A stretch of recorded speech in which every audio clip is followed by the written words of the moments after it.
Hello, hello, and welcome to the City Council Forum on Culture and Arts for Staten Island Districts 49, 50, and 51. We know that there's a lot going on and that there's a lot to navigate. And so we really appreciate you allocating one of your most valuable resources, which is your time, to be here with us today. I am Melanie Green, artist and director of programs at New Yorkers for Culture and Arts. We are an advocacy organization working to ensure a vibrant future for culture and arts for all New Yorkers. I am coming to you right now from former Choctaw and Chicamacha land. I'm a Black woman with curly tendrils cascading from the crown of my head. I'm wearing a flowery dress and I use she, her pronouns. So tonight we have ASL interpretation, as well as closed captioning available in the Zoom platform. So if you would like to use that, you can click on the CC at the bottom of the frame of your Zoom. The chat is also open tonight for folks to use, both in Zoom and also for our YouTube live stream folks. Welcome. We ask you for you to be kind, please, and no hate speech in the chat. But what we do welcome is respectful thoughts, questions, and impressions on the topics discussed. I want to send a big thank you to our New Yorkers for Culture and Arts team and all their organizing efforts for this forum, including Lori Berg, Tara Sheena, Lucy Sexton, Regine Peters, our producing partners FSG, and our community partner Staten Island Arts. So this evening, we have the amazing moderator, Susanna Abate, who is the Director of Education and Engagement at Snug Harbor Cultural Center and Botanical Garden. We're so delighted to have her here with us today. Now, I know you're all excited to hear from our City Council candidates, but before we start, we just want to let you know that we will continue hosting City Council forums through the coming weeks. And you can learn more about that at www.ny4ca/advocacy. So without further ado, welcome Susanna.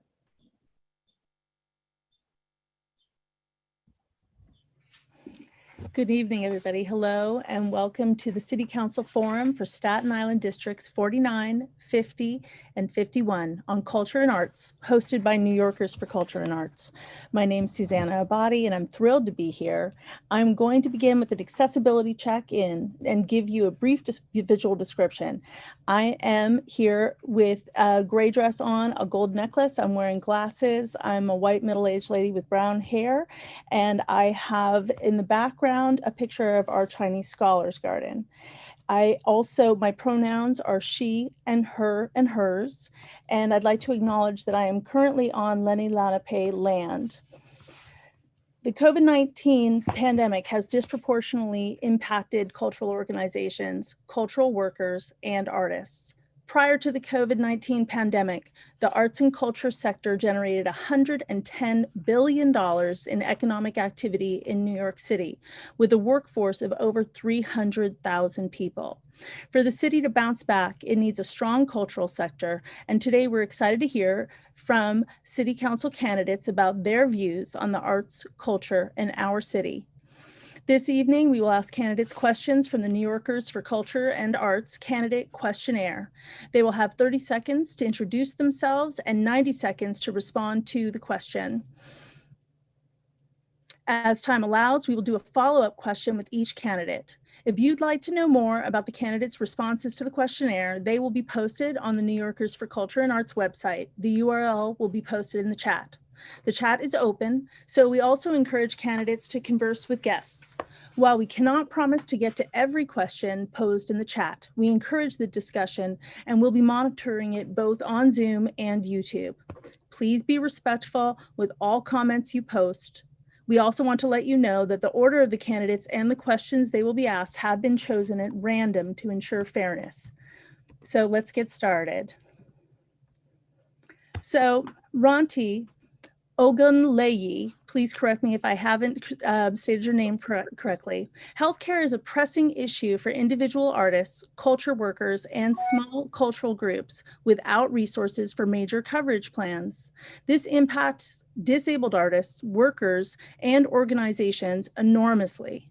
In addition, many people are experiencing disabilities after suffering with COVID. And in communities hardest hit by COVID, health outlets are closing. For instance, in Brownsville and Brooklyn, there has been a recent closure announcement of a longstanding family and women's health clinic. What is your plan to address the healthcare needs of the city's many communities?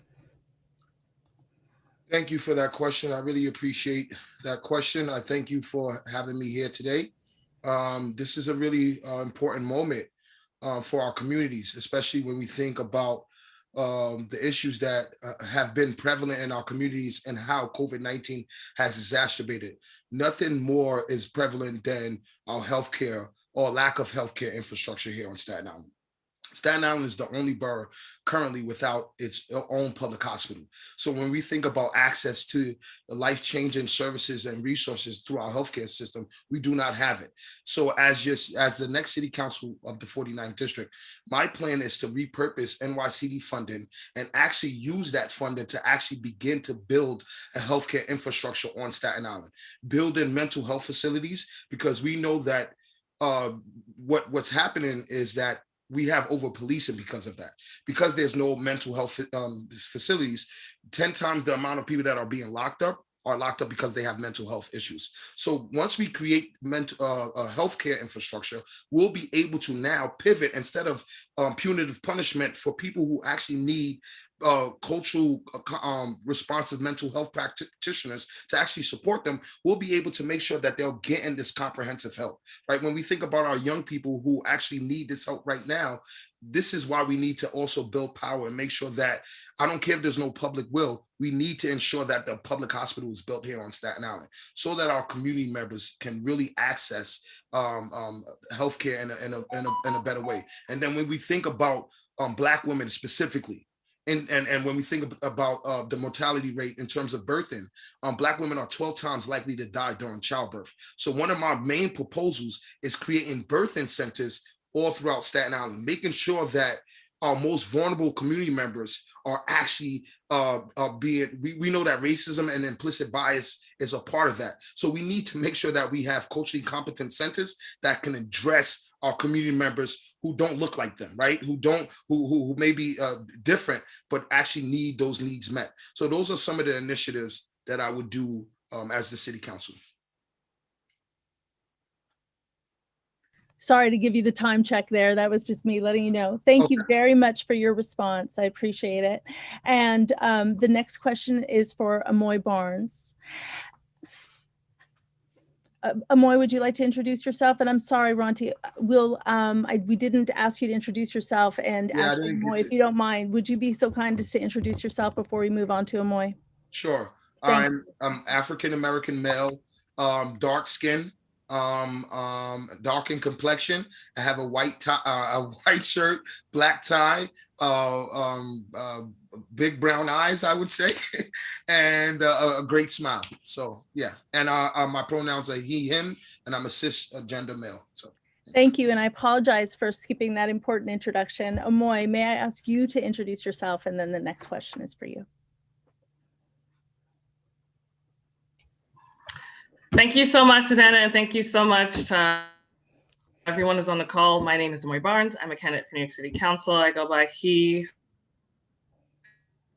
I go by her, she, hers. I am a 5'7" African-American woman with dreadlocks and lots of makeup right now with red lipstick and a red dress on with a white blazer.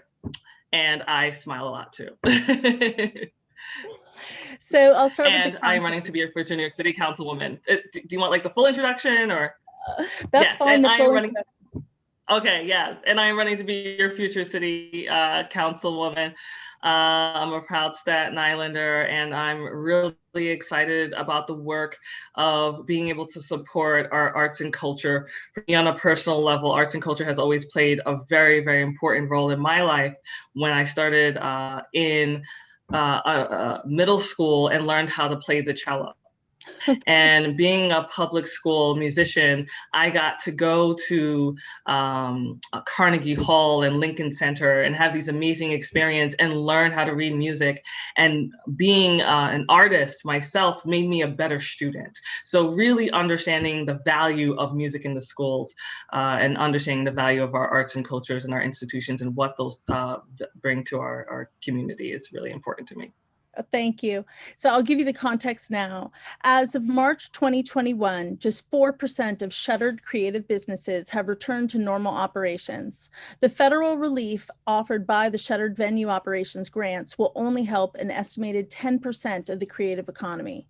Micro businesses, i.e. the sole proprietor artists or small artist-led organizations, are particularly vulnerable. This is a huge loss for our city's economy, where the creative sector generates $110 billion in economic activity. Arts and culture have led recoveries in the past, enlivening the hollowed out industrial neighborhoods in the 70s and bringing people back downtown after 9/11. What do you foresee is the role of creative economies in supporting economic recovery in New York City, particularly for communities most affected by environmental, housing, and health instability due to COVID, including our aging, immigrant, and working class communities of color? So I see many different questions in that question. So I'm going to try to break it down a little bit to the best of my ability. So when we're talking about creative communities and the value they bring to our economy and to our society, is that it's an opportunity to reinvent our communities, to reestablish our communities, to grow our communities. I think it's important that we, when we're thinking about the creative community, that we're thinking about encompassing it in the terms of affordable housing, affordable living. These are the things that creatives bring to our economy. So really making sure that we're supporting our creative community is extremely vibrant to our economy, because creatives, once again, the term creative means that they're thinking outside of the box and they're able to utilize spaces in a way that have never been imagined before. I remember, and this is, every Staten Islander has their Brooklyn days. I remember when I was living in Brooklyn, I used to go down to Williamsburg and to see how that area was transformed in so many different ways. I think there's a lot of opportunity there, but individuals need to be supported. And it is the role and responsibility of government to make sure that our creative communities are supported and have access to the resources and services that they need to thrive and be successful. I would say it's in rising tides lift all boats. And so at the end of the day, when we're looking at bringing up our communities, we have to make sure that we're bringing up those who are most disenfranchised and those who do not have, and so because it lifts up everybody. You talked about housing affordability, especially for seniors. I think one of the beautiful things that I've seen that there isn't enough of is artist residencies and artist living residency, especially for aging artists. Those are living situations that we have to make sure that we're promoting and that we're supporting. So when we're thinking about things like building housing, we need to make sure that we're thinking about building housing in many diverse ways and making sure that we're even building housing that can be sustainable and available for artists and for aging artists, because we know that artists tend to not have a large income. So we want to have access to those housing and make those housing available just for those individuals as well. Thank you. Time's up. So yeah, that's sorry, right. Okay. That's okay. Thank you very much for that thorough answer. We really appreciate it. And I'll share that we have the next question will be for Kelvin Richards. And so I will now, I've been told, I'm sorry, I've been doing it in the wrong order. I will ask you, Kelvin Richards, to please introduce yourself and then give your visual description after I ask the question. So I'll start now with context. Okay. Sorry. Okay. So, another question. Okay. Data shows that neighborhoods with cultural assets have improved outcomes in everything from education and aging to community well-being and safety. Yet nonprofit cultural groups often lack resources for long-term, stable locations in the city's fluctuating real estate market, and artists and cultural workers need affordable live workspaces. What is your plan for creating healthy, stable communities? And how do you envision enlivening vacant commercial and city-owned spaces? Thank you. My name is Kelvin Richards. I'm a Black male. I'm 6 feet 2 inches, dark skin. I'm wearing a white shirt. I go by he, him, his. A little history of myself. I'm a public defender here on Staten Island for almost a decade. I live in New Brighton with my wife. I do a lot of work in the community. Well, when it comes to providing stability to artists and the art industry, that's something that's very important on North Shore. It's something we've got to actually invest in. You know, a lot of times people say, well, COVID actually hit our small businesses. But I could tell you, I think the art industry has been hit the hardest. You know, movie theaters are just gradually beginning to open. So we have to actually invest and allocate funds to all these non-for-profit organizations that actually promote the arts and culture. And that is going to be a priority for me. I'm also going to work with landlords to actually create more open spaces for artists on the North Shore. Again, I'm going to partner with your organization. I'm going to partner with these groups to see how it could be more creative by creating more spaces and getting more artists the resources, the help they need due to COVID. And I think it's something like that could be done, you know. And I also want to improve the art programs in our high schools and our middle schools, because again, we have to introduce our young people to art at an early age. And most of the time, young people who are in Black and brown communities, they are behind the line when it comes to exposure to arts. And that's something I'm actually going to make a priority. So thank you for having me. I'm going to try to stay to see if I could have a read back to the next question. And yeah. Thank you. Thank you very much. I appreciate it. The next candidate will be Selena Gray. And again, please remember what I will do is I will read the question and then I will ask you to introduce yourself and provide a visual description. So the context here is the city has a qualified legion of teaching artists, totaling over 4,500 educators.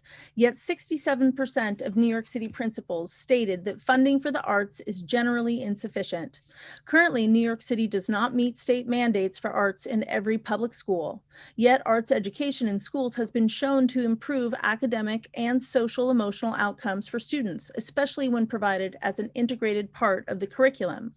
So what is your plan for the city's school system, and what is your vision of the role that arts in education plays? Thank you, Suzanne. My name is Susanna. My name is Selena Gray. Pronouns she and her. I am a woman with brown skin. I have kind of straight, dark hair. I have on a flowered shirt and I'm wearing glasses. Behind me are books and my sign, Selena Gray for City Council. And I'm on Moonshade on Lenape land. Excuse me if I can't say it like you, Susanna. You said it so great. So one of the things that we know is that I don't know, my internet sees up and down, so I hope you hear me clearly. We know that there's lack of funding in our schools. And if we want to put artists back to work, one of the things is that we need to make sure that the state pays down their money and we need to eliminate wasteful spending in our schools. One of the things that I do support, because this has helped my grandson so much, because he has an IEP, and so he has music in early education. Now he's in high school, not so much, but when he was early on, he had music, which really helped him. And we need to actually employ the artists to come back into the schools to teach those programs. I know when he does his whole performance, they do a whole full out blown, almost like Broadway show. They bring in somebody to do the staging. They bring in people to teach them how to play their instruments. It's actually an amazing show. And it gets the kids involved. But one of the issues that we have with the Board of Education is that they don't pay our artists or contractors timely. And as city council person, we can correct that. We need to make sure that we ensuring that they're paying the contracts in a timely fashion, because currently they do not. When I'm fighting with the Board of Education, it takes forever for them to pay my lawyer and any other contract that I have. If there's outside services that he needs, I have to fight tooth and nail to make sure that happens. And our artists and our third-party contractors cannot afford to be strained, to not be paid. So we need to fix that. I'm sorry. No, I appreciate your answer very much. So the next question is going to Michael Schnall. And again, I will read you the question, the context, and then you'll have 2 minutes. We'll ask you to spend that time introducing yourself and giving a visibility check before you answer the question. So educational programs for incarcerated and formerly incarcerated populations that include sustained arts programs have led to improvements in managing emotional states, building confidence and communication skills, and increasing civic engagement. What are your plans for supporting incarcerated and formerly incarcerated New Yorkers? Thank you. Thank you for this forum. Thank you to Susanna for your leadership. I am a middle-aged white male, very little hair on the head, a decent smile, and a blue polo shirt with my logo on it. And in the background is a white wall with my campaign posters that say Mike Schnall for City Council, and my pronouns are he and him.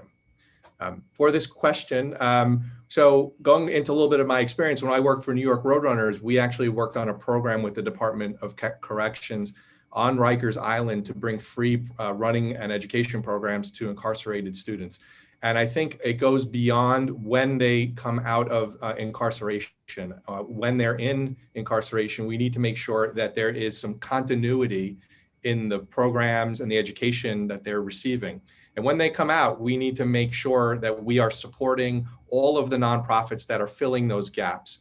Our council member office funds a lot of these nonprofits, and it's critical that we're allocating money to reintegration programs, supportive housing, mental health programs. In Staten Island, in particular, we have too few psychiatric beds, mental health beds, things that are just sort of baseline needs in our community. And so it goes beyond incarceration, and it goes more along everyone needs similar services that are just not very well funded here. as council member, I will make sure that I'll identify the most impactful nonprofits that are providing those gap filling programs.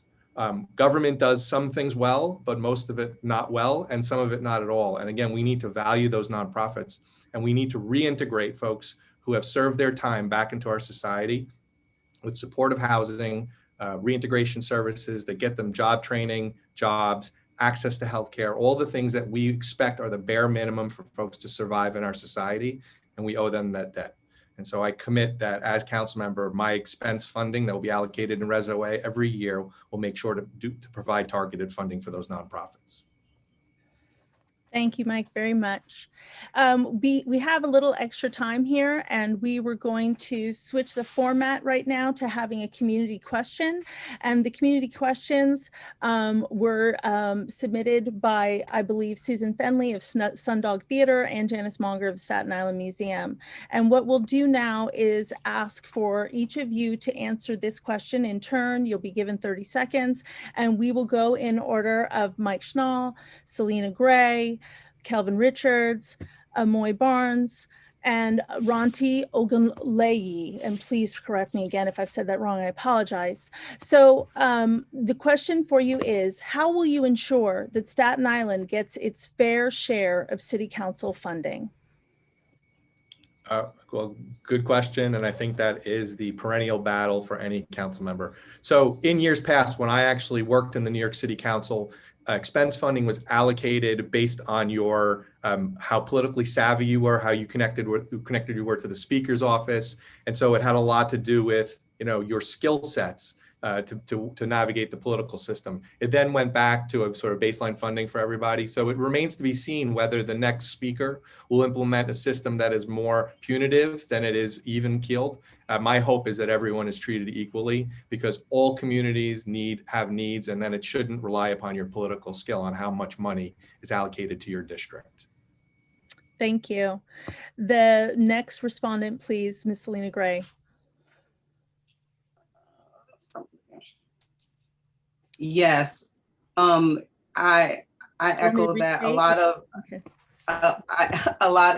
echo that. A lot of, we know that North Shore has always been the minority out of all the city council members, and there has never been just smooth relationships going forward. So we need to have the next city council person needs to be able to build relationships with Mid-Island and South Shore to make sure that when we vote on things together, that we can kind of pull some of that money in, because North Shore is the minority. Also, the borough president, we need to make sure that our next borough president, we have excellent relationships with them so we can get what we need for our communities, because that's always been the thorn in the side, is like smoozing the borough president and smoozing that person. We should all be working together for a better Staten Island, not just for one community. And that's what I'm committed to do. Thank you very much. So Kelvin Richards, please. How will you ensure that Staten Island gets its fair share? Oh, I'm sorry.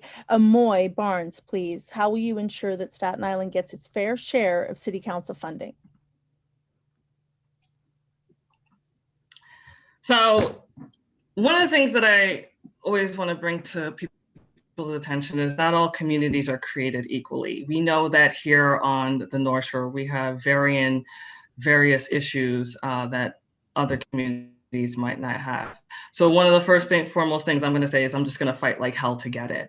And the way to really do that is to make sure that, one, you're being a voice to your fellow city council members, you're working in conjunction with your fellow city council members, you're working in coalition with the borough president, your fellow city council members, and your state and federal legislators. I think we sometimes forget that when you elect somebody into office, they're there to do a job and to be of service and to work in conjunction with all the elected officials that represent the area to bring in funding to the community. So really, it's going to be all about really building strong relationships, which I'm proud to say that I've been doing this work for the past 15 years. And I've currently already received the support of several city council members that are willing and ready to work with me as your future city council member to get the funding that the district needs to be as successful as possible. It takes building a lot of relationships and doing the work, and I'm ready to do that. I've been doing that. Thank you so much. And the next question, please. How will you make sure that Staten Island will get its fair share of city council funding? Please, Ronti Ogunleye. And please correct me and teach me how to say your name. Thank you. I apologize. No, you good, sister. It's Ogunleye. Ogunleye. Sing with me. Ogunleye. Ogunleye. You got it. All right. You got Thank it. you. My mom would be happy. I'm happy now. So thank you very much. So please, how would you make sure that we get our fair share? I think I echo some of my other fellow candidates, what they said. It's about building power too, right? It's working across the aisle. But I think what always we forget is that the community that brought you there, if you engage the community that brought you there and you have them there also, right, their voices, it becomes more powerful. How can you, as a city council member, you're going to represent your district, but you always have to engage the public that brought you there. Because when you do that, that's how you become more powerful. That on top of working across the aisle, working with community members across the aisle. Some of the stuff that we've done, just like the work that I've done in my work with the Gerard Carter Center as the director, working with stakeholders, no matter who you are, to provide wraparound services, right? This is how you begin to close those gaps. But it's also, just like some of the candidates have said, is working across the aisle, working with our state and federal legislators, letting them know what the issues are so we can build power, but most importantly, hold them accountable. I've been fighting for over 20 years on this island, and I'm going to continue to fight, whatever role that I'm given. So I think it's about that and making sure that you have a fighter that doesn't just say it, but has proven it for over 20 years. Thank you very much for your response. The one that we're going to do now, we're going to do another round similar to that, but with another question. And this question is a little bit longer. And so give me a moment, I'll read it out to you now. The University of Pennsylvania's Social Impact of the Arts Project of 2017 shows that neighborhoods with vibrant cultural assets see an increase in stronger community and civic engagement, better health, schooling, personal security, and economic revitalization. In the wake of all of the injustices that have come to bear this past year, George Floyd's murder, the exponential rise of violence against the AAPI community, and the disproportionate impact of COVID-19 on BIPOC communities, how would you address the security and protection of cultural assets in communities of color, many of whom were struggling to survive before the pandemic? The first person I'm going to ask to respond to that question will be Amoy Barnes.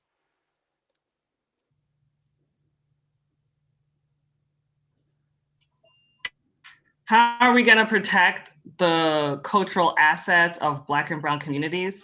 We have to be educating people on the cultural assets of the Black and Brown communities. I'll say this, here on Staten Island, we have Miss Elizabeth Mears, who literally her home is like a museum of Black history here on our island that we need to preserve, we need to protect, we need to have it in a museum. And she lives right here in our community. Her family has history going all the way back to Sandy Ground. We have amazing history. We have amazing Black history, and we have to educate people on that history. We have to respect that history. We have to be honest about that history and tell people the truth about that history. That is a responsibility. And as we go through this experience, we have to remember that unless we truly embrace the change that needs to happen, things aren't going to change. I had somebody say to me today, progress is like a rolling brick. It doesn't move unless you move it. That's great. Thank you very much. The next candidate to respond, please, will be Selena Gray. So I'm going to come from another avenue.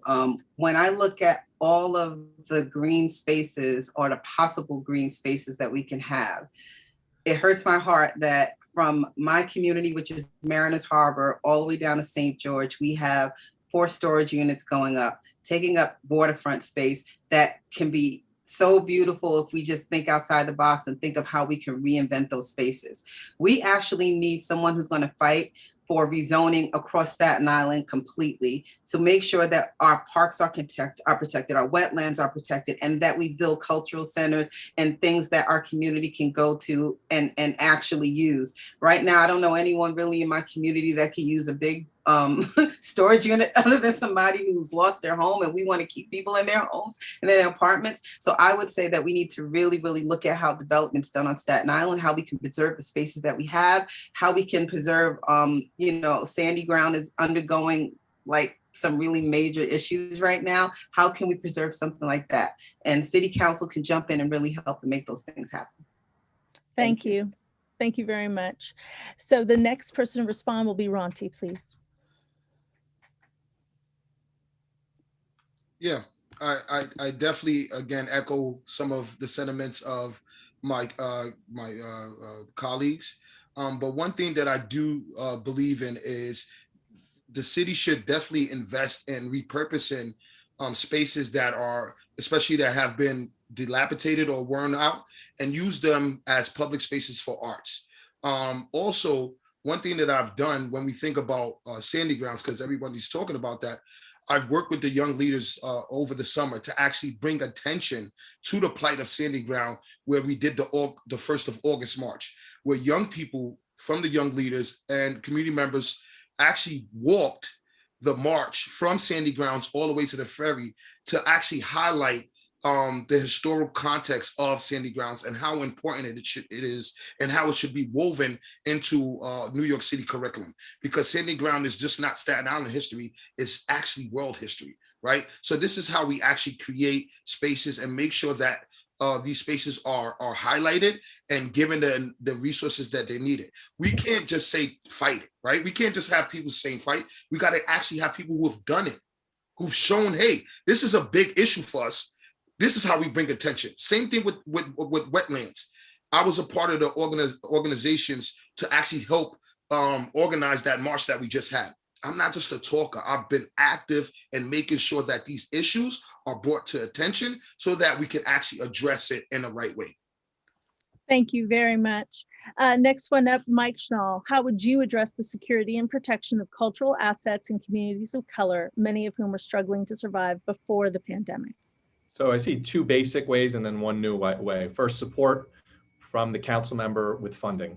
And it's not just funding just to give it annually, it's to make an impact, to create an organizations that are more sustainable and resilient for the long term. Second, communicate.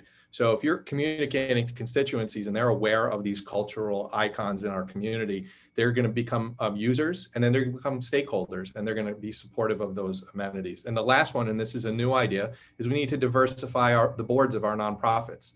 They need to be diversified because we have the same 15 or 20 people across all boards around the island. And there's so much talent that is yet to be found. And I envision a council member office that collects and becomes a collection place for all those resumes that then organizations can come to when they're diversifying their boards and pull those resumes and re-engage and re-diversify their boards. Thank you. Thank you very much. Just one moment. I'm checking in.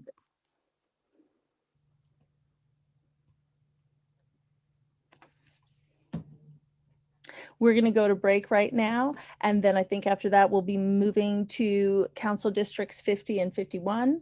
And thank you very much for your responses. As a Staten Islander, it makes me very excited and happy to hear each of your responses. And as we all know, arts is pivotal to the development and the livability of Staten Island. So I'm very grateful to hear each of you and for coming. Thank you.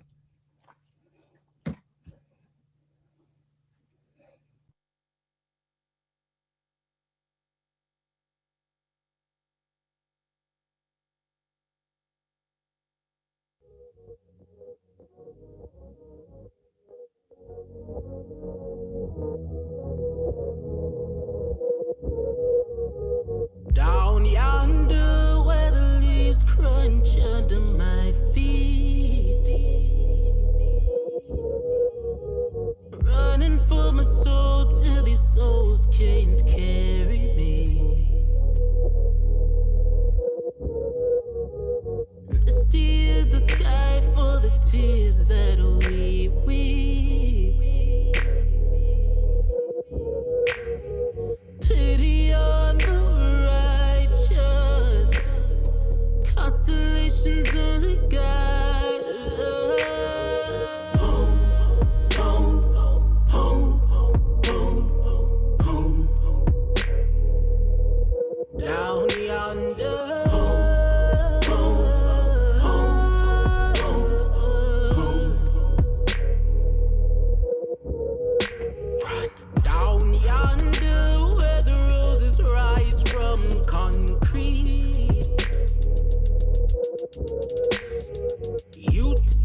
we barely eat.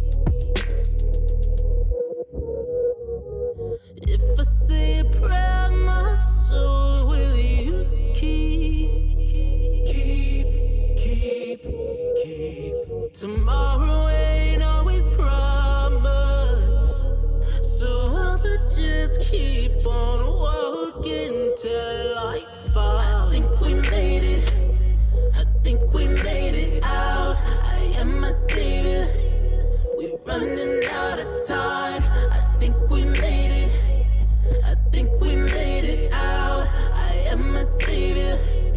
We're running out of time. I think we made it. I think we made it. I think we made it out. I am a savior. I think we made it. We're running out of time. I think we made it. I think we made it. I think we made it out. I am a savior. I think we made it. We're running out of time.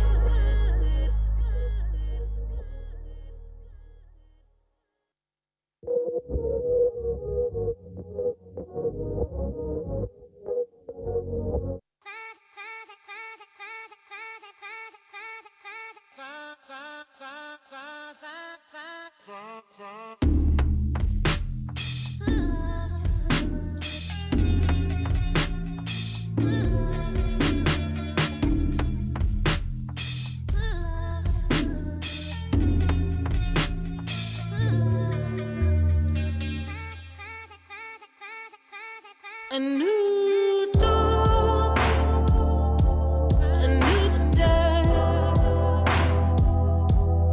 Body has washed away. All the walls I built came crashing down. First time, live again.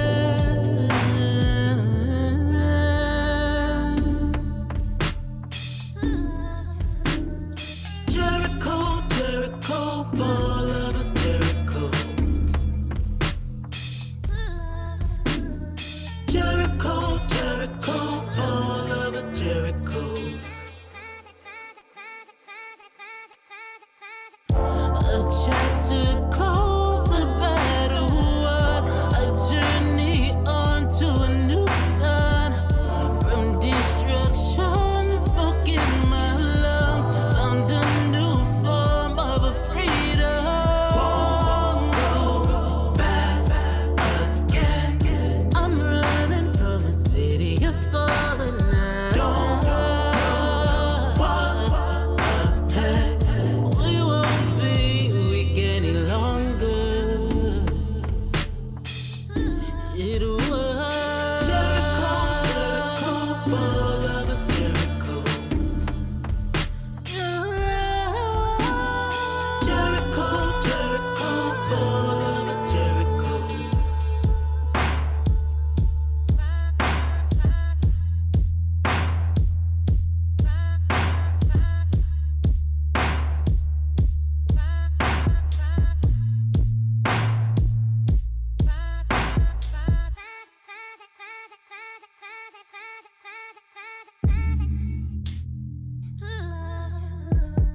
Jericho, Jericho, fall of a Jericho. Jericho, Jericho, fall of a Jericho.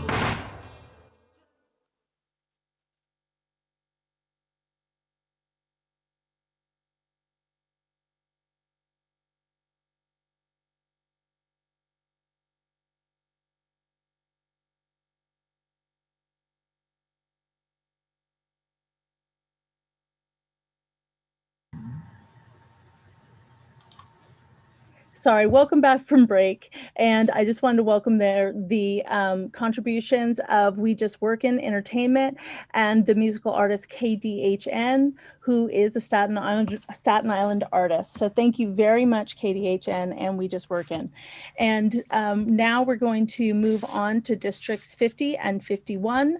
And we are going to be going in the same order and the same format that we were at the beginning, where we'll be giving each each candidate 2 minutes. We'll be providing the context and the question, and then we'll be asking the candidate to take about 30 seconds to introduce themselves, and then to give an accessibility check that will allow for some visual description of themselves, and then answer the question.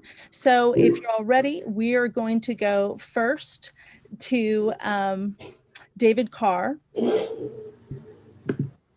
And I'll give the context first, please. The city has a qualified legion of teaching artists, totaling over 4,500 educators. Yet 67% of New York City principals stated that funding for the arts is generally insufficient. Currently, New York City does not meet state mandates for arts in every public school. Yet, arts education in schools has been shown to improve academic and social emotional outcomes for students, especially when provided as an integrated part of the curriculum. What is your plan for the city's school system, and what is your vision of the role that arts and education plays? Thank you. Thank you so much for having me tonight. My name is David Carr. I'm a Republican. I'm running for city council in the Mid-Island-based 50th district here in the borough. I'm a chief of staff to the man I hope to succeed for the last 7 years, Stephen Matteo. And I've been working in that time day in and day out, trying to improve the quality of life of the community that I've always been able to call my home. I'm very grateful to be a Staten Islander and to have had the opportunity to grow up and now work here. And I want it to be the same great place that it always has been for generations to come. And that's why I'm looking to take the mantle from Steve and continuing to advocate for our community, focusing all of the issues from the small to the pothole in your block to the large issues facing us up at City Hall, including, and importantly, getting our fair share for our borough.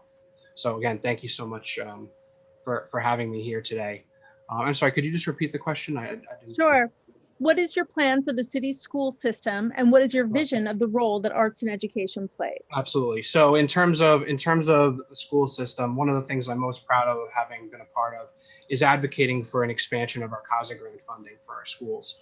We had a peak in terms of CASA grant expansion back in fiscal year 2019.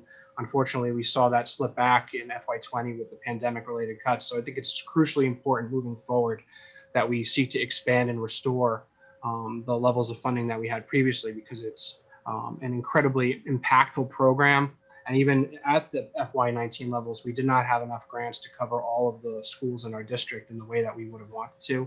And so I think we absolutely need to do that. My mother was a New York City public school teacher for a number of years, and I can tell you from her experience that pedagogy and in introducing different elements of teaching into the classroom, like performing arts and other aspects, was incredibly helpful in imparting to her children important lessons, whether it was for history or another subject. And so we absolutely need to increase funding for arts education in the classroom. Not everybody can learn from traditional teaching methods, and not everybody gets the same benefit out of other extracurriculars like athletics. And so we need to be able to focus on the needs of every student that attends public schools, and that includes investing heavily in the arts. Thank you very much. I appreciate it. The next candidate to answer would be Sal Albanese.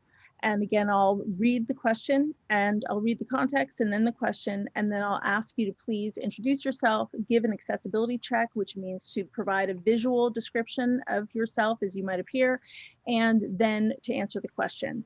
Healthcare is a pressing issue for individual artists, culture workers, and small cultural groups without resources for major coverage plans. This impacts disabled artists, workers, and organizations enormously.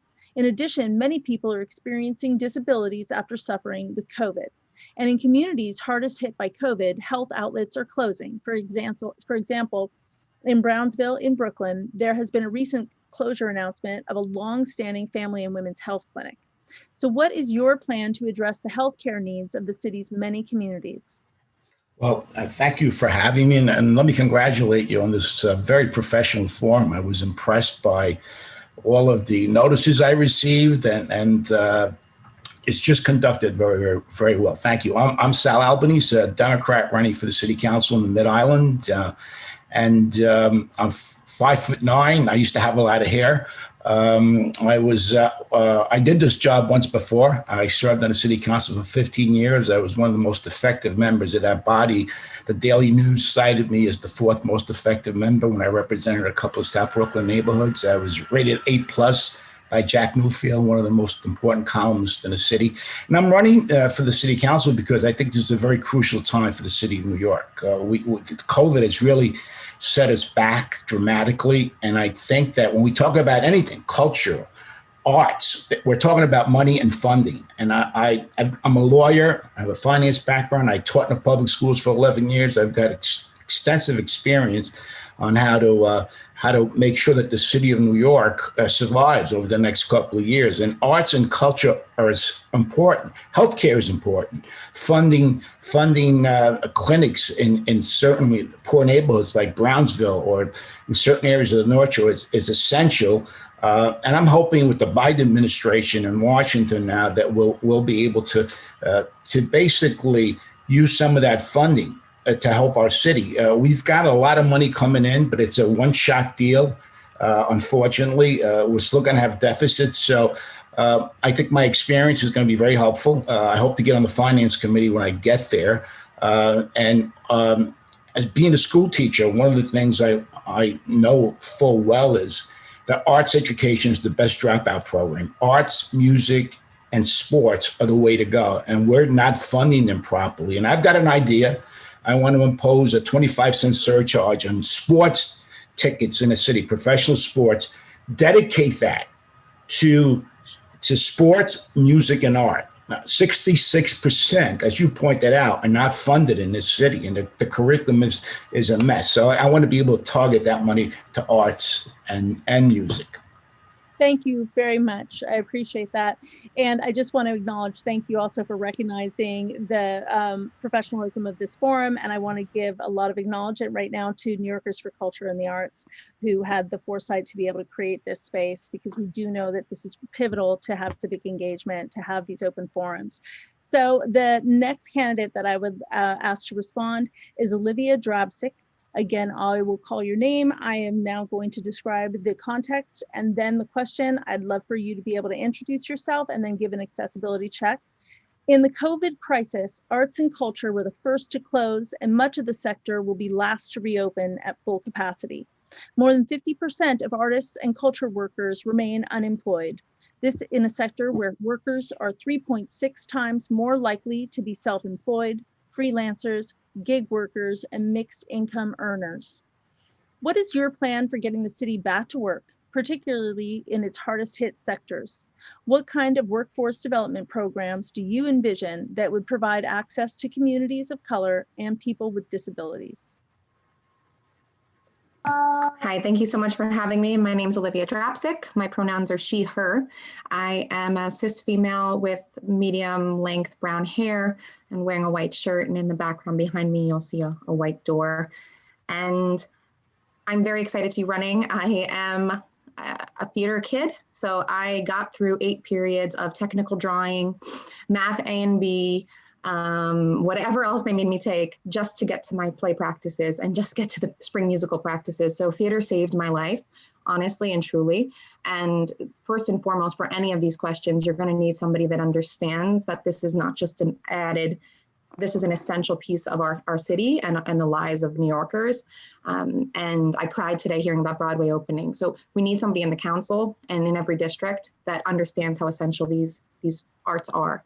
So in terms of getting folks back to work, I think what's important is really uplifting these community coalitions, working with public-private partnerships, and ensuring that work programs like the UAU, work programs like NYCID, that they continue to be uplifted, that we have neon photography on the island, that we are employing artists that are island-based. My campaign is completely island artists, from the photographer that went through Staten Island Arts and our creative team that came through Projectivity.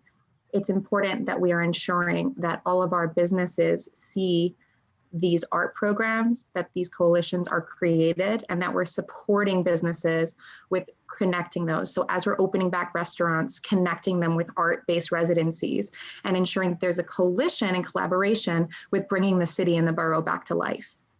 And so putting workers back to life. What's also important, and I'm going to support a resolution in the state, there's the Works Progress Administration going on, the WPA, which is kind of a New Deal era idea where the state is fueling money for these special projects that are going to specifically target the arts, specifically target workers, individuals with disabilities, specifically target vulnerable communities, and get them to work in these positions. And what will be more essential in that is connecting with day hab programs, vocational training programs, working with direct service providers to ensure that individuals with disabilities have access to these programs, and those working in those communities know about them. Thank you. Thank you very much. So we're going to move to the format that we had before, where we will ask one question and then we'll ask the candidates to respond in order. We're going to stay for now with the candidates that are within 50 and 51. And the question that we're going to ask is, how will you ensure that Staten Island gets its fair share of city council funding? And we're going to ask for Olivia to answer that first, please. Okay. Great. So Staten Island, what's important about the city council is that often there's different ways in which districts are allocated funding. Luckily, what's been happening is that it's relatively equitable depending on the speaker and their decisions. So, each district more or less received the same discretionary funding. What's going to be important about maximizing on that, one is bringing participatory budgeting to the South Shore. What's going to be essential to my campaign and then my office is it's going to be less about, look what I did for you, and more, what can you do for yourself? What can we do together? So participatory budgeting, packing those hearings with Staten Islanders. I'm sitting on city council hearings where it's 6 hours of people from Brooklyn and Manhattan talking about things that impact Staten Islanders. So ensuring that our Staten Islanders know what is going on, where can their voice be heard, and helping them and amplifying those voices. So that's going to be important. And what's also going to be important is when federal aid, state aid becomes available. My office is going to connect you to that. You have the shuttered venues grants coming out. Do you need help filling it out? You're not a lawyer. You don't have money for one. Do you need help filling it out? Not a single business on this island should have missed out on PPP loans or any sort of grant funding, and Staten Island disproportionately received less funding than the rest of the city. My office would have called you up and said, you are essential to this community. I want to help you get funding for it. So not just city funding, but maximizing on every grant and relief that you can receive. We're going to make sure to connect you to it. Thank you. Thank you very much. The next candidate that we'd like to hear answer that question is Sal Albanese, please.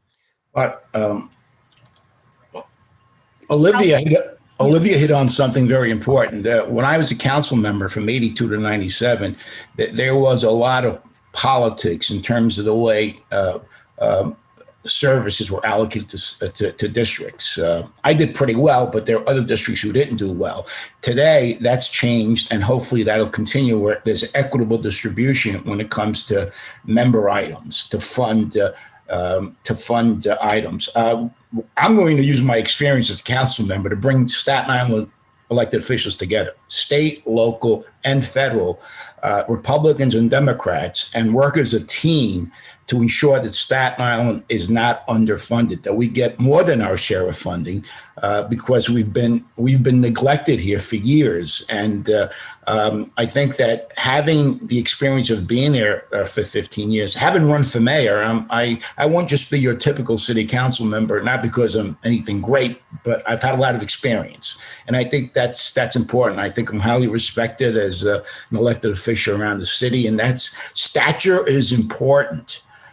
So I plan on working with the Staten Island Borough President, the Speaker of the Council, whoever the mayor is, and bringing everybody together from the North Shore to the Mid-Island to the South Shore so that we coordinate, not work against each other, but work together for the island.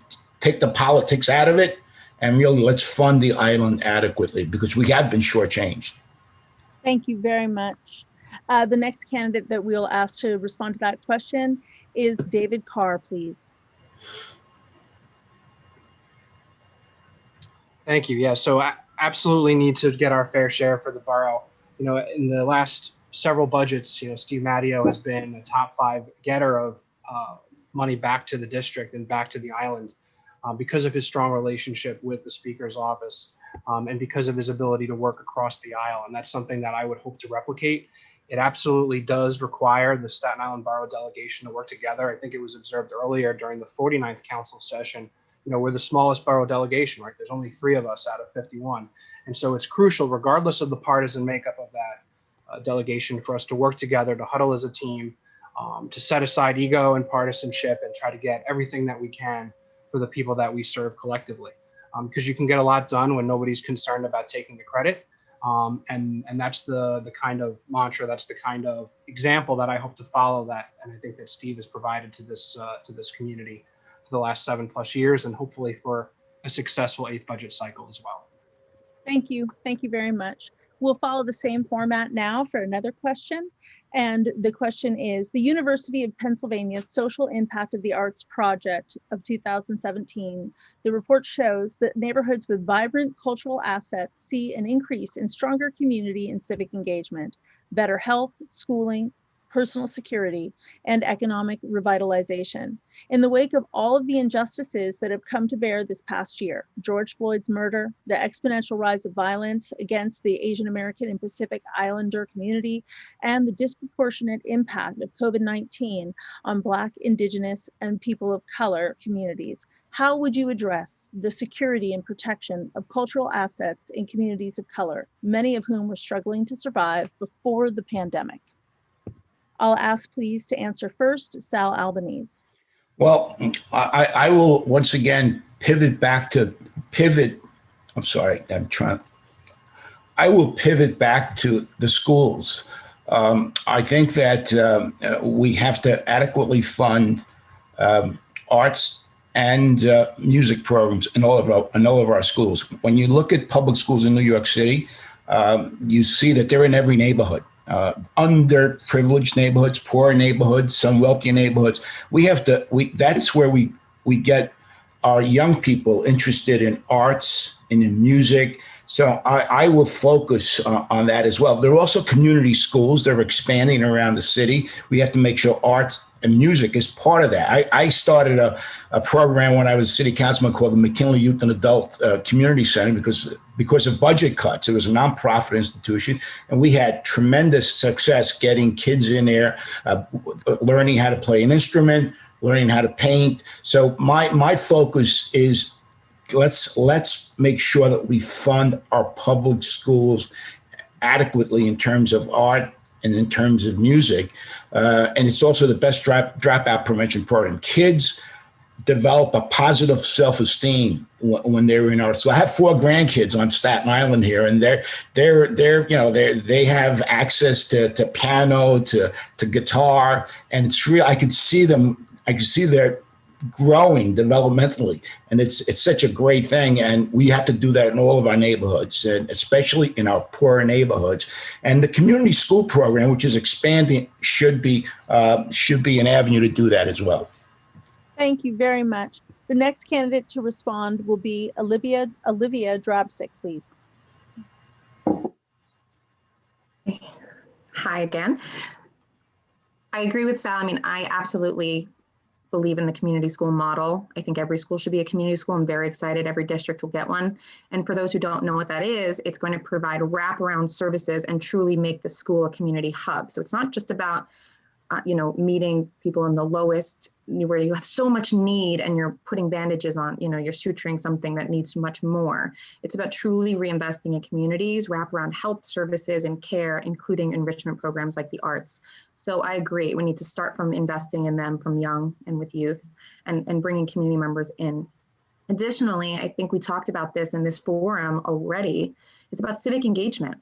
Where is the investment in these community hubs, of cultural hubs, ensuring that communities are aware of them, amplifying them, giving them platforms and spaces, creating tax incentives for landlords, and in these places where they're now going to be shuttered, But of course, landlords are struggling. So you want to ensure that there's incentives for them to lower some of those rent for maybe temporary art spaces and rotating exhibits.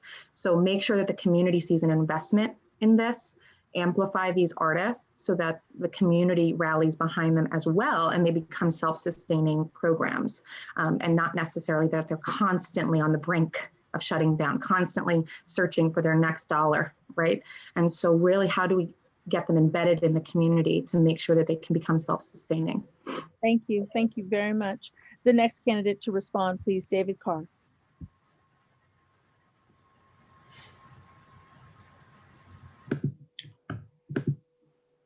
Sorry, my video, there we go. Thank you for that.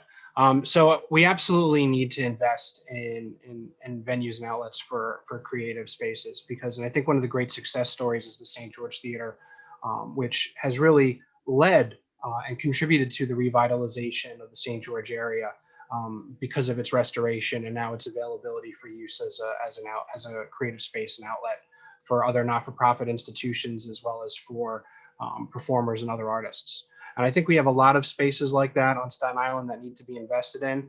Frequently, I do hear from not-for-profits that stage a lot of the productions and a lot of the exhibitions that the art community does on the island is renting spaces incredibly expensive.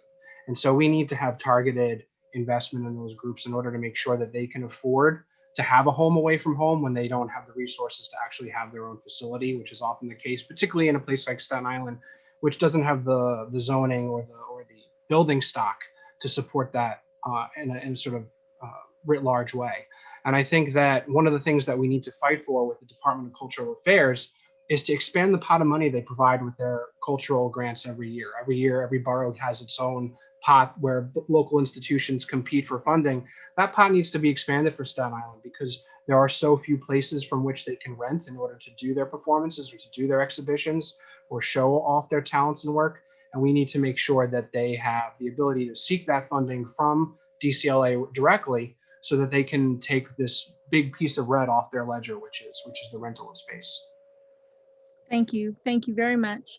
We'll just pause for one moment now, if you don't mind. Thank you. We'll take a very, very brief break.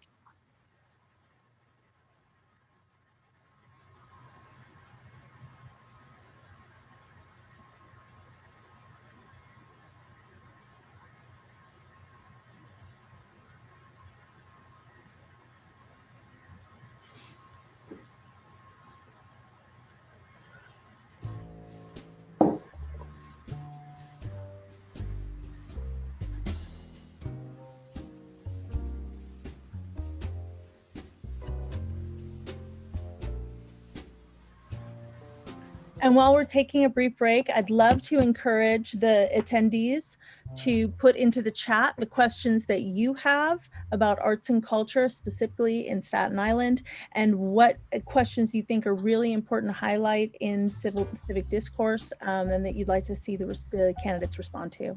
Thank you.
Hello and welcome back. So we're going to now ask one question and we're going to go across all the candidates throughout the borough with this one question. We'll give you each 1 minute. And so the question for right now is, Staten Island has many individual artists and many are currently suffering high unemployment. How can we get relief to them? We'll start now with the order being first to answer, please, Selena Gray.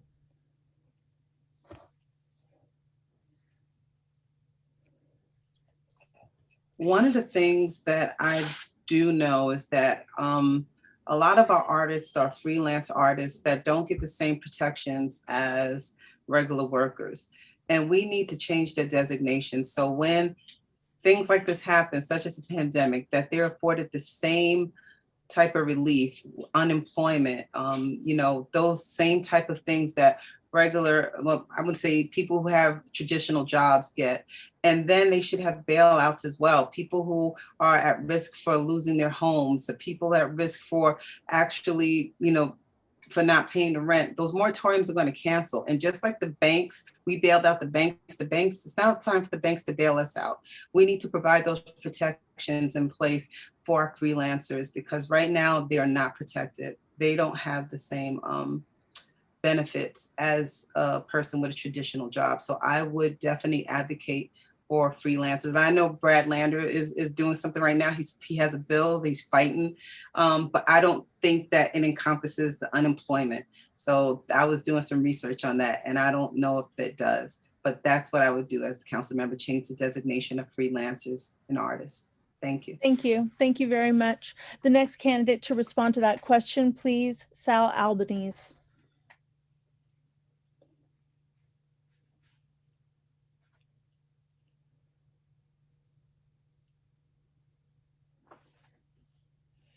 Sal Albanese, we're asking you please to let us know what you would do about the high number of artists who are now suffering from unemployment.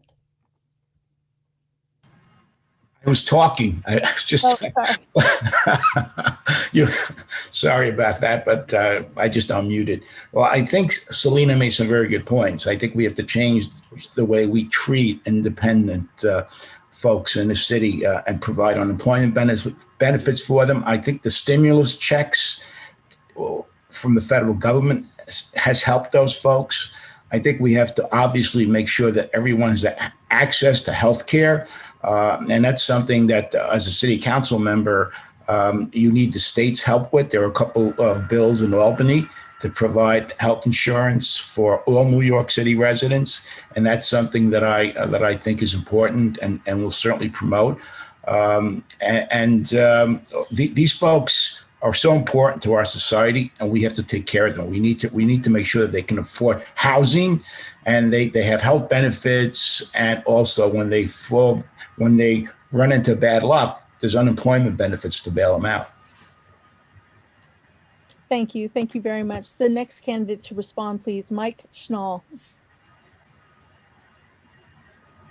Hi. So I have had the fortune of working for a small theater company early on when I got married to my wife, and I know the hardships that theater company endured. And so I would treat theater companies and arts and culturals the same way you would treat any other business. Look, culturals are approximately 15% of all hiring in New York City. So they are a business, even though they might have a nonprofit status, the underlying mechanisms are businesses. So the city and state need to find faster ways of putting money back into their pockets so that they can rehire their employees. And a lot of folks in culturals also have second jobs in the hospitality industry. So we need to get them back opened up. Again, nonprofits are also suffering like small businesses. They receive punitive fines and fees for their locations. They're getting inspected. They are paying taxes on certain parts of their purchases. So we need to refund or have a moratorium on it. And we need to find simpler ways for businesses to give them, for banks and small lenders to allow these folks to secure grants and no interest loans. And we need to lower the hurdles for new culturals to start up and get ready. And so that my council member office will help them do that. We'll help them get their nonprofit status and hope to build the sustainable arts community in that way. Thank you. The next candidate to respond, please, David Carr.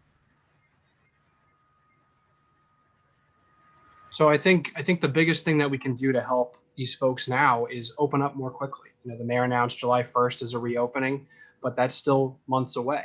And the reality is that so much of the opportunities that folks depend on to earn a living are not going to be there for them until things open up. I was at Adobe Blues the other day. They recently reopened, and I'm used to live music being played there. You know, the way things are with their capacity limits right now, they can't have folks come and play right in these circumstances. And so that's just one example among a multitude across our city where we could get people playing again, working again, and earning again if we just let them do so. And so I think that's really the most critical thing at this moment. Obviously, there are things we have to talk about prospectively, what happens when we face a similar situation like we've had the last 13 months, what we can do to help them.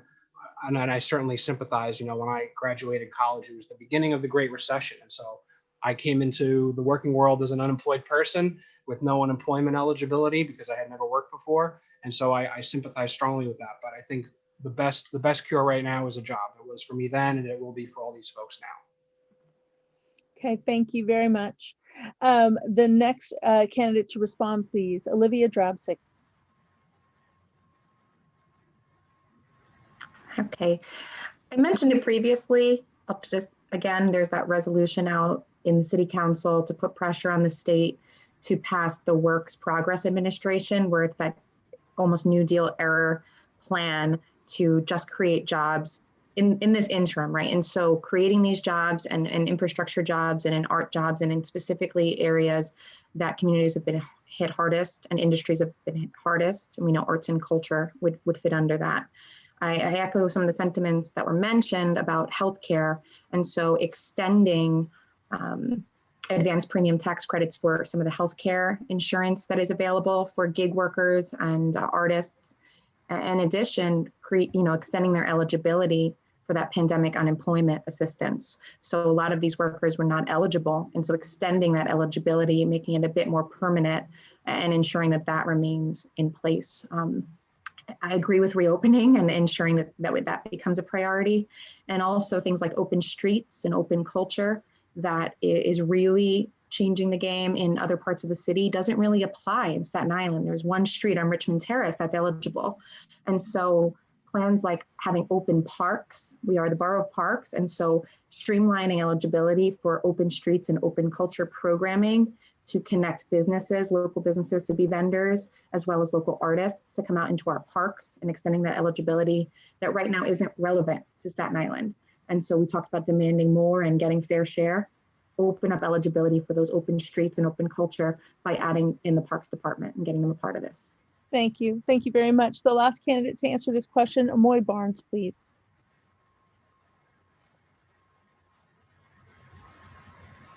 So the great thing is that the Open Streets Bill just passed, which is really exciting. So that provides many opportunities for folks to be able to use public spaces for public use. And I think that's something that we need to be supporting more of.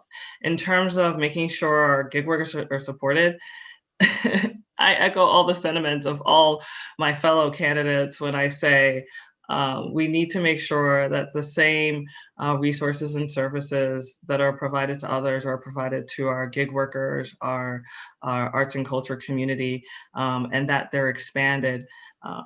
I always look at the elected official's office, and I say this all the time, as being that resource, of being that support.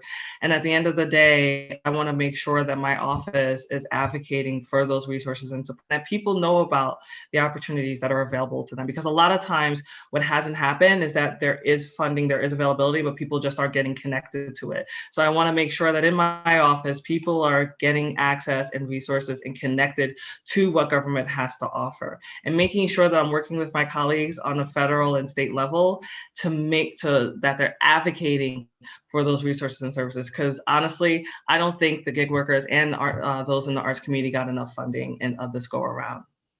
Thank you. Thank you very much. We're going to switch the format a little bit right now, and this is the last question that we'll ask, and we'll give each candidate 30 seconds to answer. And this is one of my favorites, just because I really love living in Staten Island. And so my question for you all is, do you have a vision for how every Staten Islander can enjoy the glorious variety of cultural organizations across the island and create meaningful connections across our borough. The first, so every neighborhood really can understand and enjoy all the variety that we have. It's one of the challenges that we face is making sure that we can reach all the different neighborhoods. So I think the first candidate that we'll ask to answer this question is Olivia Drabsick, please. Great question. So I think I just touched upon it with opening up into the parks. And so making that permitting process a little bit easier. You know, you walk through Washington Square Park and there's all the artists, and it really is embedded into the culture and into your day-to-day life. And so bringing it out into the public, right? Especially after this year, so many Staten Islanders were out with their families, just breathing fresh air, getting out of their houses. And so let's build that into this reimagining and bring the arts to every space where your family is. And I think that's my son, so this is perfect timing. Bringing the arts to every space, opening up our parks, and ensuring that we have that same culture that Manhattan and other boroughs appreciate. I'm sorry. That's okay. And thank you. He's got perfect timing. He was ringing with the bell. So the next candidate that we'll ask to respond is Amoy Barnes, please. 30 seconds. Olivia's son always makes me smile. So when it comes to, can you ask the question? Sure, I will. Really Do you quick? have a vision for how every Staten Islander can enjoy the glorious variety of cultural organizations that are across our island and create meaningful connections throughout the borough? So one of the things that I find very interesting, when I was at the Parks Department, I grew up on the North Shore, and when I was at the Parks Department, I got to visit all these parks in Mid-Island and South Shore that I had never known existed before. Conference House Park, Bloomingfield Park. One of the biggest things that I think we should be doing is using our schools and our education system to introduce our young people to all the different parks here on Staten Island. I think that as a city council member, I think one of the roles and responsibility is to provide opportunities for your community to be visiting their cultural institutions, helping cultural institutions do programming. One of the biggest things that I did when I was in the mayor's office is really always make sure that I'm talking to everybody and saying, how can we support? How can we engage? How can the city resources work with the cultural institutions? How can we blend them together? How can we making sure everybody's working together? My biggest thing is everybody should be experiencing our amazing, our beautiful parks and cultural institutions. And your government resources are there to be able to help and support in any way, shape, or possible. And so I want to make sure that there's that collaboration between government and our arts and culture and our parks, and really utilizing these spaces and know that they're for all people, not just North Shore for the North Shore, but for all Staten Islanders, so that people can experience this amazing, beautiful island that we live on and feel like they have access to all of it. And I want to say also this, transportation is extremely important. A lot of times people do not feel like they can experience cultural institutions because they don't have access to them. And so we have to do the work of making sure that we have improved transportation. I'm a big biker. I'm a big believer in bike share programs. We need to bring bike share programs. We need to improve bike lanes. And if we improved bike share and brought bike share and improved bike lanes, we could actually make sure that the first things that people have access to are public spaces and cultural institutions. Thank you, Amoy. And I'm going to ask now to hear from David Carr, please.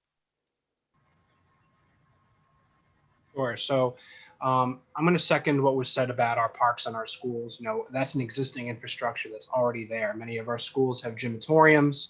Many of our high schools have great event spaces like the Black Box Theater and Susan Wagner. Not really available all year round, but certainly in the summer when the students aren't using them, they're there. Where the Borough of Parks, I remember the first time I really saw a great cultural event as a young kid was the Philharmonic brought their summertime classics to Snug Harbor. I know that was a regular event for many years. I always loved that.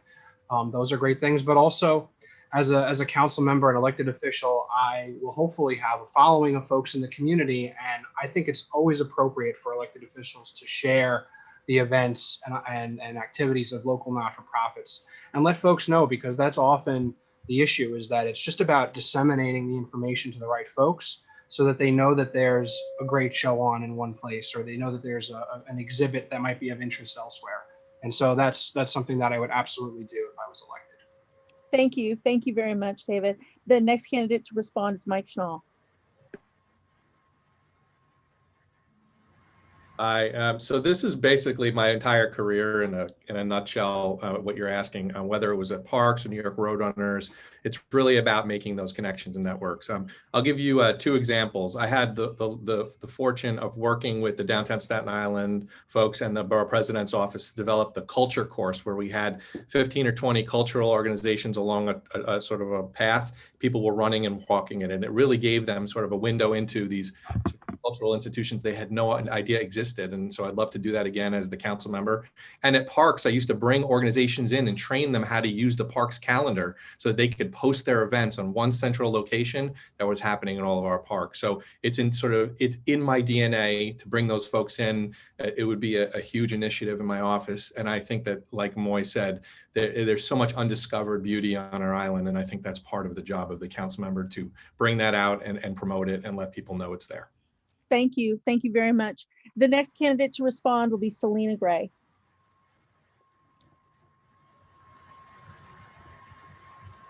Hi. So one of the things that I love the bike idea. I love riding bikes myself, but we have to look at the elderly and the disabled who may not be able to do so. So transportation is really, really a big issue. We know we have antiquated streets in Staten Island, so we have to get creative on how we're going to create that transportation, which involves community buy-in, which sometimes is hard to get because no one wants to get out of their car.